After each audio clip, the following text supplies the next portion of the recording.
section, but it was a lot of bullying that went on, and it was kind of stuff I didn't really talk about, but when it came to music, it really helped me out a lot during the situations, and that was my escape. Some people have other ways and better ways, but that really helped me out when it came to stuff like that, and just helped me along the way emotionally. So when it came to not being able to talk to somebody, the song, the music, the lyrics were there for me. So let me ask you, how long have you been getting bullied? Why did you write this?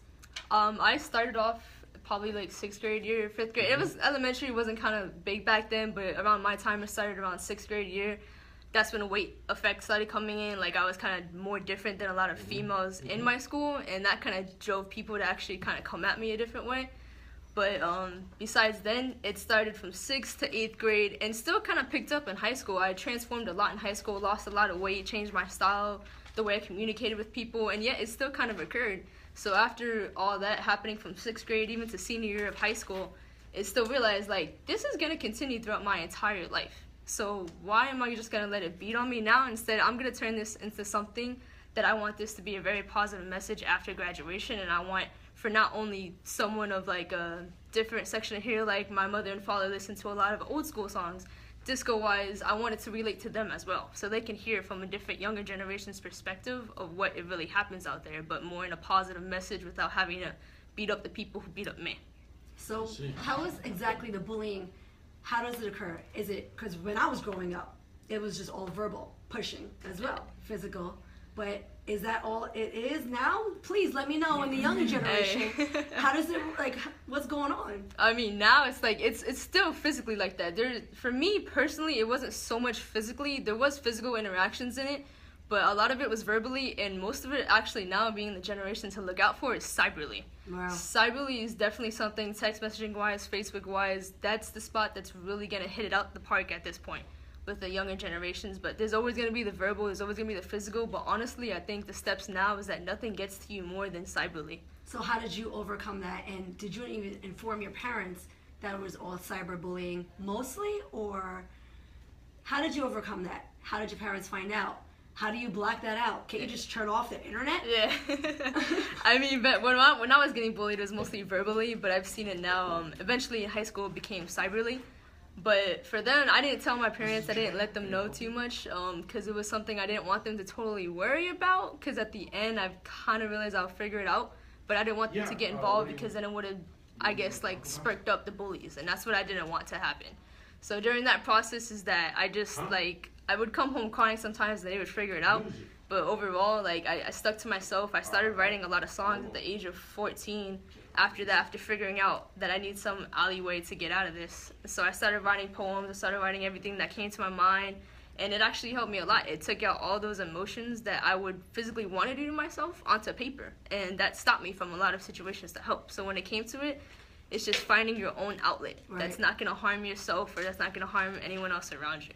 Great, it's good to know. So the meaning of this story is, why is the reason why you wrote this song? What is it explaining? What is, like, the lyrics? Explain to us, introduce to us the song. Alright, so the title of the song is a Loyal remix. I'm pretty sure some of you guys probably heard it off of some of Chris Brown's songs, but that was a very popular beat when it first came out, so I wanted to hit the audience of the younger generation with that. Coming off of the lyrics, it came through every positive aspect that I got through out of my bullying aspect. So I talked about how I got roughed up in the time frame. I got a little deep about that. Then I talked about how I overcame those rough ups. And all the lyrics pretty much lead to my downfalls, my tears, my sorrows that came from it. And the results at the end of the song kind of leading up to, here's my present, here's what I look like, here's what I did, here's what you guys didn't stop me from doing. Great. And we know that you have a music video, went viral. Correct. It's over 2,000. 2,000. The Philippines hit it. The Afghanistan hit it. Pakistan. Pakistan. Yeah, Right. there's a lot of out there countries that hit it, which was very surprising for me. But this is something that's more than just local. It's a lot of young people, if I'm not mistaken, that are thanking her for the message, as well as I've gotten some messages, you know, in regards to the music video too. I've shared it thousands of times, so I'm sure I've helped as well.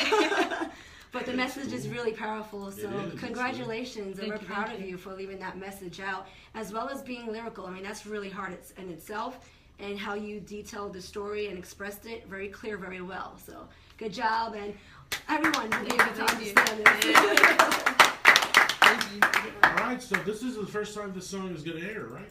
Correct. This is my very first time it's gonna air live on radio. So yeah, that's Alright, pretty well, much let's it. go. Let's go for it. My brother Miguel, let's see this. Let's hear this. All right. Yeah.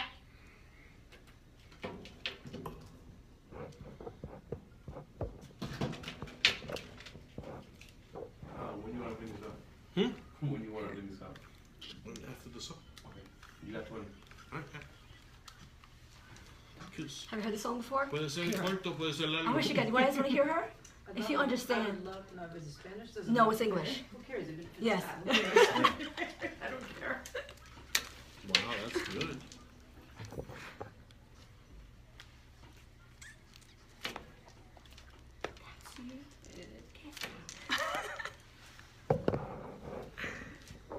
No, sir. Yeah. Oh my gosh, that's awesome. And you're so beautiful. Look at out. Now. Oh, wait. Head. No, just like. Very good. Very Compliments always a good thing. good. Congratulations. Congratulations. Thank you. Yep. Wow. Does she have the track that she could sing it in Bohemia? Yes, she does. You singing it in Bohemia? You're in the show. You're in the show? You'll be available June 2nd. Yeah, that's the second question. Are you Please available? come. You got to come here. You're available June I can 2nd? make myself available. Oh my gosh, that's awesome. I think that was somebody else. got another song? Right. You got a minute 26. It's beautiful. Let me know when it comes to do the Bohemian. Yep. My dear, if you could let him sit back down. Oh, yes, And then sir. we're gonna go back in, and then you'll help close, and then we're gonna go with the phone call. You're up, bro. You're going out in a minute, okay? Yep. We're gonna go with the phone call first, and then we're gonna go with you. Okay. We're gonna. Who's this phone call for? I guess it's music.